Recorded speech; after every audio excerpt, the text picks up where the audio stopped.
सो hello नमस्ते, welcome back to my channel. I hope आप अच्छे होंगे, अपना ख्याल अच्छे से रख रहे होंगे।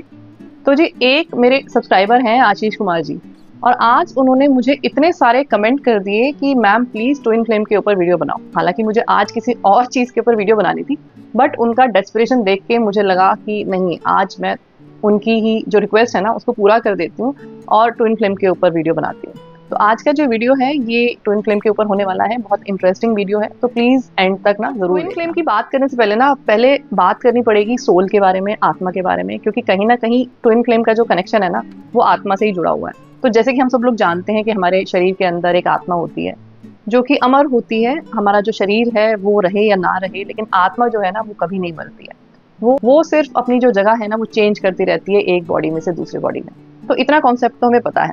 अब आगे बात करते हैं ट्विन फ्लेम के बारे में। तो जो ये ट्विन फ्लेम का कॉन्सेप्ट है ना, इसमें ये होता है कि जो एक आत्मा है वो अपने आप को दो हिस्सों में बांट देती है और दो अलग अलग शरीर में ना वो चली जाती है, इसलिए हम इसको ट्विन फ्लेम बोलते हैं। अब पर्पस क्या है, मतलब कि हम सबके शरीर में एक ही आत्मा है, तो कोई एक आत्मा ऐसा क्यों कर देती है कि वो अपने आप को दो हिस्सों में बांट देती है और दो अलग अलग शरीर में चली जाती है? तो उसका पर्पस है कि ज़्यादा ग्रोथ करना एक ही लाइफ टाइम में। जितना पॉसिबल हो सकता है एक लाइफ टाइम में एक आत्मा के लिए ग्रोथ करना। कहीं ना कहीं ट्विन फ्लेम के केस में उसको लगता है कि नहीं, एक जन्म काफ़ी नहीं है, जितनी ग्रोथ वो आत्मा उस जन्म में करना चाहती है।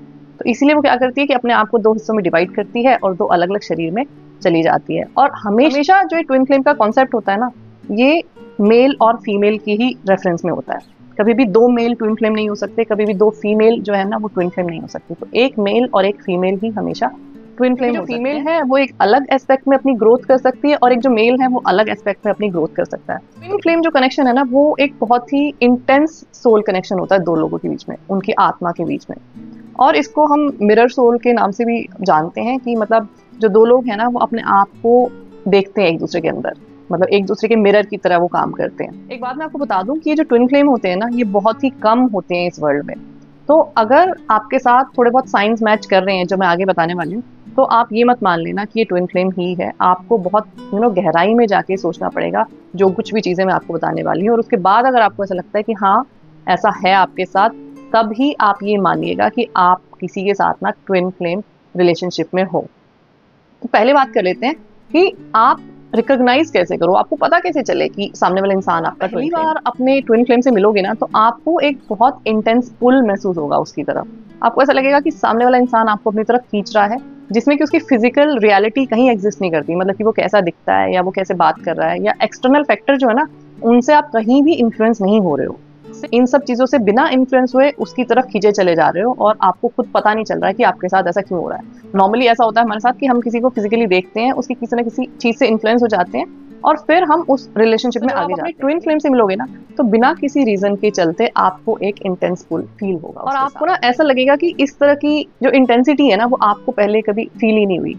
आपको ऐसा लगेगा मिलने के बाद कि आपकी जो लाइफ में एक वॉइड था ना वो कहीं ना कहीं आपको ऐसा फील हो सकता है कि आप उनको पता नहीं कितने टाइम से जानते हो। मतलब एक सेंस ऑफ फैमिलियरिटी फील होगी आपको, उनकी प्रेजेंस में एक तरह की सेफ्टी फील होगी और आपको ऐसा लगेगा कि आप अपनी जो फीलिंग्स है ना वो बिल्कुल कंट्रोल ही नहीं कर पा रहे हो उनके लिए, और आपके पास कोई वैलिड रीजंस नहीं है ये सब होने के। तो अब बात कर लेते हैं ट्विन फ्लेम की जो ये जर्नी होती है ना, इसमें कुछ स्टेजेस होती हैं। तो अगर आप किसी के साथ ट्विन फ्लेम रिलेशनशिप में हो तो कुछ स्टेजेस हैं जो आपको लगेगा कि हाँ आप इन स्टेजेस से ना गुजर। पहली स्टेज है ना वो है इनिशियल मीटिंग, मतलब कि जब आप पहली बार उनसे मिलते हो। तो जैसे कि मैंने आपको पहले भी बताया कि आपको क्या क्या फील होता है जब आप पहली बार उनसे मिलते हो, तो वही सारी चीज़ें ना आपको फील होंगी। दूसरी स्टेज की अगर मैं बात करूँ ना तो यहाँ से शुरू हो जाता है कन्फ्लिक्ट, मतलब कि दोनों लोगों के बीच में ना कन्फ्लिक्ट की शुरुआत हो जाती है। और कन्फ्लिक्ट इन द सेंस कि आपको कुछ ऐसे ट्रेट्स नज़र आने लग जाएंगे सामने वाले इंसान के अंदर, उसको आपके अंदर कुछ ऐसी चीज़ें नज़र आने लग जाएंगी जो कि आपको थोड़े से पसंद नहीं आएंगे, और कहीं ना कहीं इन सब चीज़ों की वजह से शुरू होगा कन्फ्लिक्ट, और वो कन्फ्लिक्ट की वजह से शुरू होगी एंग्जाइटी। तो जो सेकंड स्टेज है ना ये कन्फ्लिक्ट वाला फेज है, जब आप एक दूसरे को जान रहे होगे, एक दूसरे को समझ रहे होगे। तो ये जो कन्फ्लिक्ट है ना ये आपको ना ओवर पावर कर लेंगे, आपको ऐसा लगेगा कि नहीं ये चीज़ें तो मुझे नहीं चाहिए। तीसरी स्टेज है ना वो है क्राइसिस की स्टेज, मतलब कि पिछली स्टेज में जो कन्फ्लिक्ट हो रहे थे वो इतने बढ़ चुके हैं ना अब, या वो क्राइसिस का उन्होंने रूप ले लिया है। मतलब कि आपको ऐसा लग रहा है कि ये जो इतनी सारी प्रॉब्लम्स आ रही है ना ये अनअवॉइडेबल है। अब मतलब इन चीज़ों के लिए ना हम कुछ नहीं कर सकते, और कहीं ना कहीं ऐसा लगता है आपको कि अब ये रिश्ते को ना खत्म कर देना चाहिए।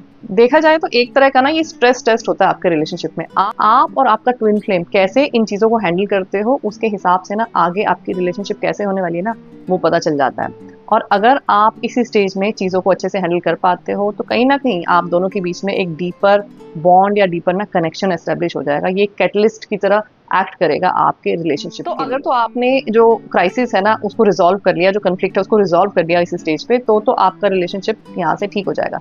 लेकिन अगर आप इसको नहीं झेल पाए, इस क्राइसिस को ना डील नहीं कर पाए ठीक से, तो फिर बात कर लेते हैं अगली स्टेज के बारे में कि अगली स्टेज में क्या होने वाला है। तो चलिए अब बात कर लेते हैं अगली स्टेज के बारे में, जो कि है चेजिंग। ये जो ट्विन फ्लेम की जर्नी होती है ना, इसमें हमेशा दो तरह के लोग देखे जाते हैं, एक रनर और एक चेजर। जो रनर है वो हमेशा इस रिलेशनशिप से भागता रहता है, और जो चेजर है ना वो हमेशा इस रिलेशनशिप में बना रहना चाहता है। तो इस तरह का डायनेमिक्स हमेशा ना इस ट्विन फ्लेम जर्नी में देखने को मिलता है कि कोई भी इंसान जिंदगी भर तक तो चेज कर नहीं सकता, चेज करते करते भी थक जाएगा, और कोई भी इंसान जिंदगी भर तक भाग नहीं सकता, भागते भागते भी थक जाएगा। तो अब अगली स्टेज पे आ जाते हैं जिसको कि हम बोलते हैं सरेंडर। मतलब अब ये दोनों ना मिलके सरेंडर कर लेते हैं, थक जाते हैं कि भाई कुछ हो नहीं रहा है। हालांकि इनको पता है कि एक सोल लेवल पे कनेक्शन है, लेकिन एक्सटर्नल फैक्टर्स की वजह से कहीं ना कहीं ये लोग सोचते हैं कि डेस्टिनी को ना ये सारी चीजें ना मंजूर ही नहीं है, तो हम इसको ना अभी यहीं पे ब्रेक लगा देते हैं। अब ब्रेक लगाने का मतलब ये नहीं है कि इस कनेक्शन के एग्जिस्टेंस पे सवाल उठाना कि ये कनेक्शन कितना सच्चा है या कितना झूठा है, नहीं, उस ब्रेक लगाने का मतलब ये नहीं है। और ब्रेक लगाने का मतलब ये भी नहीं है कि ये कनेक्शन खत्म हो गया है। सिर्फ कहीं ना कहीं दोनों ने चीजों को डेस्टिनी के हाल पे ना छोड़ दिया है, और दोनों लोग इस पुश एंड पुल के डायनेमिक्स में ना बहुत थक चुके हैं, तो उन्होंने कहीं ना कहीं डेस्टिनी के ऊपर चीजों को डाल कर लेते हैं अगली स्टेज के बारे में, जो कि है आखिरी स्टेज, जिसको हम बोलते हैं रीयूनियन। बहुत ही कम ट्विन फ्लेम ऐसे होते हैं कि जो कि इस स्टेज तक पहुंच पाते हैं। आप बहुत ही लकी हैं अगर आप इस स्टेज तक पहुंच पाए हैं और अपने ट्विन फ्लेम के साथ ना रीयूनाइट। जो ट्विन फ्लेम है ना, इन्होंने बहुत कुछ देख लिया अपनी जर्नी में, कन्फ्लिक्ट देख लिया, क्राइसिस देख लिया, सेपरेशन देख लिया, बहुत सारे अप्स एंड डाउन देख लिए, बहुत एग्जॉस्ट भी हो गए। तो बहुत ही कम लोग ऐसे हैं जो कि इस फाइनल स्टेज, जिसको कि मैं रीयूनियन के नाम से बोल रही हूँ, उस तक आ पाते हैं। और जब वो आ जाते हैं ना, तो ये जो रीयूनियन होता है ना, ये हमेशा के लिए होता है। अब कोई भी चीज़ इनके रिलेशनशिप में ना ऊपर नीचे नहीं होगी, अब सारी चीज़ें ना स्टेबल हो जाएंगी। लेकिन आप इस स्टेज तक आओगे या नहीं आओगे, इस तरह है जो कि डिसाइड कर सकता है कि क्या आपका रीयूनियन होगा इस रिलेशनशिप में। तो वो फैक्टर ये है कि जब आप सेपरेशन वाले फेज में चल रहे हो, आपको लग रहा है कि अब सब चीज़ें खत्म हो चुकी हैं, उस फेज में आप अपनी एनर्जीज पे कैसे काम कर रहे हो, आप अपने आप की ग्रोथ कैसे कर रहे हो, वो एक डिसाइडिंग फैक्टर बन सकता है कि आपका आगे रीयूनियन होगा या नहीं होगा। तो उस फेज में ना, जो सेपरेशन वाला फेज है, उसमें नेगेटिव चीज़ों पे फोकस ना करके पॉजिटिव चीज़ों पे फोकस करके, अपनी सेल्फ ग्रोथ पे फोकस करके, सेल्फ लव पे फोकस करके आपको ना आगे बढ़ते रहना है। अगर आप सीरियसली इन चीज़ों के ऊपर काम करोगे ना, तो डेफिनेटली बहुत हायर चांसेस हैं कि आपका रीयूनियन हो जाएगा। और इस बार जो ये रीयूनियन होगा ना, ये माइंड, बॉडी और सोल का रीयूनियन होगा। इस रीयूनियन का कोई भी एंड नहीं होगा। बैलेंस वापस से स्टोर हो जाएगा आपकी लाइफ में, जो कहीं ना कहीं इतना इनबैलेंस में आपका रिश्ता चलता आ रहा था ना, वो बैलेंस वापस से रीस्टोर हो जाएगा। और इस रिश्ते को लेके आप दोनों के मन में एक एक्सेप्टेंस, पीस और अंडरस्टैंडिंग आ जाएगी। तो अगर आप इस फेज में पहुंच जाते हैं, तो आप बहुत ही कम लोगों में से होंगे कि जो कि इस फेज में आए हैं। तो इस फेज में ना अब चीज़ों को ना बहुत ज़्यादा संभाल के रखना है, अब चीज़ों को ना खराब। डिस्क्लेमर मैं यहाँ पे आपको देना चाहती हूँ, ऐसे जो भी लोग हैं ना जिनमें एक पार्टनर भाग रहा है, मतलब कि आपसे दूर भाग रहा है, मतलब आपको ब्लॉक कर रहा है या आपसे कम्युनिकेट नहीं कर रहा, तो ऐसे हर इंसान को ट्विन फ्लेम वाले रिलेशनशिप में कंसिडर मत करना कि वो रनर है। जो ट्विन फ्लेम की जर्नी में रनर होता है ना, वो आपसे दूर जरूर भाग रहा है, लेकिन वो आपके साथ कभी भी ऐसे काम नहीं करेगा जिससे कि आपका दिल दुखे, या जिससे कि आपकी डिसरेस्पेक्ट हो, या फिर जिससे कि कभी ऐसा लगे कि वो आपकी उसको केयर नहीं है। तो ये एक डिस्क्लेमर ना अपने माइंड में लग रहा है कि सामने वाले इंसान के मन में आपके लिए कोई इज्जत नहीं है, कोई दया नहीं है, कोई कंसर्न नहीं है, कोई रेस्पेक्ट नहीं है, तो वो फिर ट्विन फ्लेम जर्नी वाला रनर बिल्कुल। मोस्ट ऑफ द केसेस में चीजें रीयूनियन तक नहीं पहुंचती हैं। कहीं ना कहीं आपको अपने दिल को ये तसल्ली देनी पड़ेगी कि रीयूनियन ना सही, लेकिन एक आत्मा के दो हिस्से तो है ना, कम से कम है तो एक ही आत्मा। आज की वीडियो में बस इतना ही। वीडियो अगर आपको अच्छा लगा है ना, तो इसको लाइक और शेयर जरूर करें। चैनल पे पहली बार आए हैं तो सब्सक्राइब करना बिल्कुल ना भूलें। मैं आपसे फिर से मिलूंगी एक नई वीडियो के साथ। तब तक के लिए take care and bye bye.